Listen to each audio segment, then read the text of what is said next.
안녕하세요, 루장입니다. 제닛 옐런 미국 재무장관이 인플레이션 완화를 위한 대중 고율 관세를 일부 해제하는 방안을 검토를 하고 있다고 밝혔습니다. 중국이 불공정 무역 관행에 책임이 있다면서도 우리의 전략적 이익을 위해 고안된 것은 아니다라고 설명을 하였고요. 높은 비용은 중국인이 아니라 미국인이 부담하게 됐다면서 미국 소비자와 기업들에게 피해를 줬다고 지적을 하였습니다. 앞으로 몇 주 안에 이에 관한 구체적인 일정표를 제시할 수 있을 것이라고 말을 하였습니다. 트위터가 이르면 7월 말에 일론 머스크의 회사를 매각하는 방안에 대해서 주주 투표를 실시할 예정입니다. CNBC에 따르면 직원들과의 회의에서는 오늘 7월 말이나 8월 초 매각안에 대한 주주 투표를 할 것으로 예상한다고 말을 하였고요. 트위터가 허위 사용자 계정과 관련한 일부 자료를 일론 머스크 측에 제공하기로 하였습니다.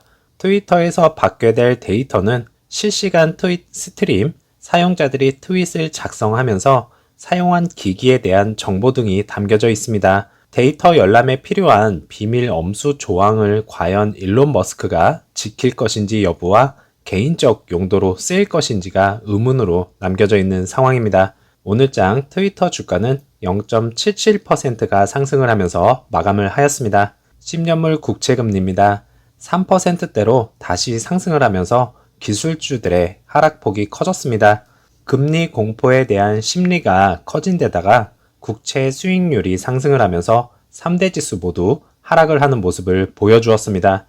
나스닥을 보시면 장 시작 전에 퓨처스의 하락으로 인해서 장 초반 많이 힘들 것 같았었는데 반등을 하는 모습을 보이면서 상승으로 이어졌고 장 후반부터는 급격하게 하락을 하는 모습을 보여주었습니다. 이렇게 하락을 하면 매번 나오는 말이 있습니다. 인플레이션 공포라는 단어가 항상 뒤따릅니다. 국제 유가도 급등을 하였고 CPI 지수의 대기 모드로 투자 심리가 냉각이 되었다고 볼 수 있겠습니다. 그에 반해 빅스 지수는 장중에 상승을 하는 모습을 보였었지만은 다시 하락으로 이어진 것을 볼 수가 있겠습니다. 오늘 장부터는 CPI 영향으로 인해서 눈치 게임 매수가 진행이 될 가능성이 상당히 높겠습니다. 루시드 차트입니다. 어제는 플러스 3.22%가 상승을 하면서 19.59로 마감을 하였고요. 애프터 장에서는 마이너스 0.20%가 하락을 하면서 마감이 되었습니다. 오더 플로우 보시면 루시드는 상승을 하면서 라지 스케일은 매도 물량이 나온 것을 확인을 할 수가 있겠습니다. 지난 영상에서 말씀드린 구름대와 매물대로 인해서 매물이 쏟아져 나올 수 있는 상황이 연출될 수 있을 것이다 말씀을 드린 부분이 있었습니다.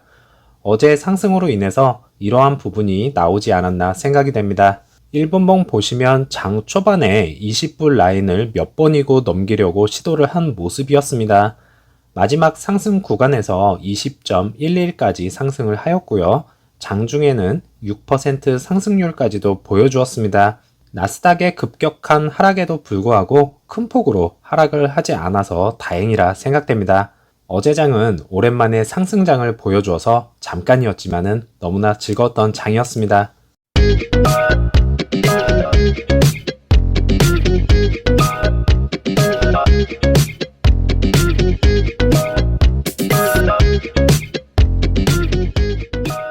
루시드와 리비안의 최고 경영자들은 지난해 400밀리언 달러 이상의 급여 패키지를 받았습니다. 월스트리트 저널은 피터 롤린슨이 이미 주식 기반 급여 중 일부에 대한 완전한 접근 권한을 얻었으며 현재 300밀리언 달러의 주식을 보유를 하고 있고 지분 보상 외에도 상당한 급여와 보너스를 받았습니다. 솔직히 말씀을 드리자면 다른 건 몰라도 이런 부분이 나오면 드릴 말씀이 없는 게 사실입니다.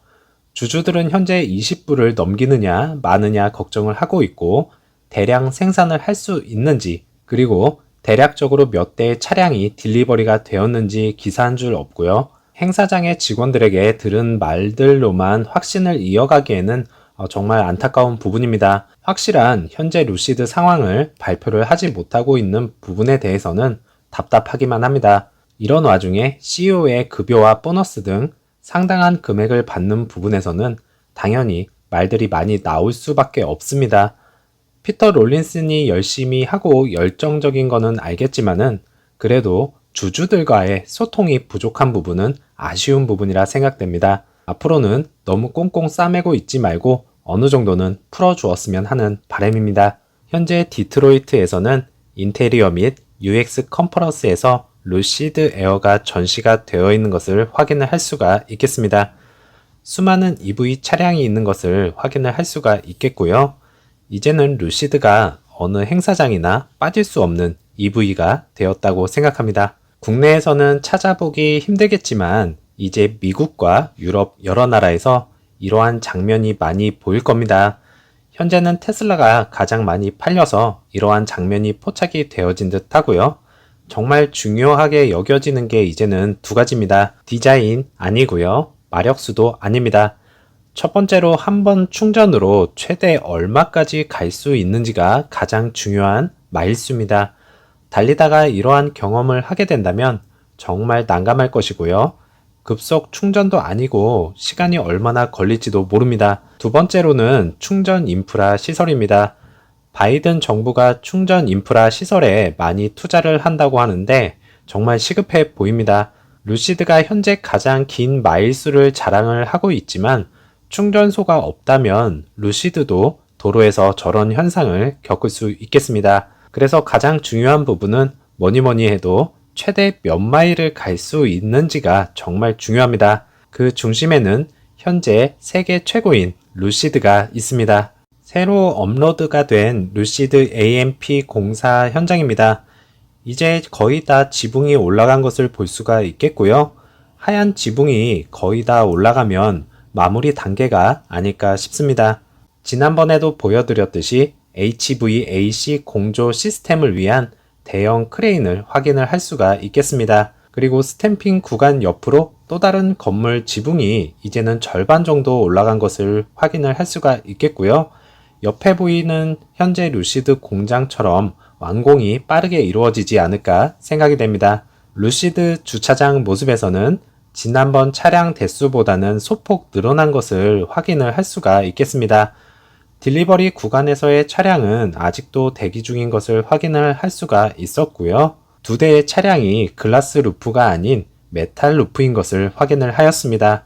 현재까지는 그동안 예약이 되어 있던 그랜드 투어링 모델 생산에 총력을 기울이고 있는 것 같고요. 많은 수량은 아니지만 메탈 루프도 생산을 진행 중인 것을 확인을 할 수가 있겠습니다. 루시드 AMP1 확장 공사가 이루어져서 대량 생산을 통한 주차장에 자리가 없을 정도로 루시드 에어가 서 있는 모습을 꼭 보고 싶습니다. 대량 생산 꼭 성공하기를 바라겠습니다. 아니, 꼭 해낼 겁니다. 오늘 제가 준비한 내용은 여기까지입니다. 어제는 생각지도 못한 상승으로 인해서 기분이 정말 좋았습니다. 아마도 파이낸셜 프로그램으로 약간의 영향을 받지 않았나 생각이 되어지고 있고요. 오늘 장도 어제에 이어서 상승으로 이어졌으면 하는 바람입니다. 오늘 하루도 즐겁게 보내시고요. 저는 다음 영상에서 찾아뵙겠습니다. 감사합니다.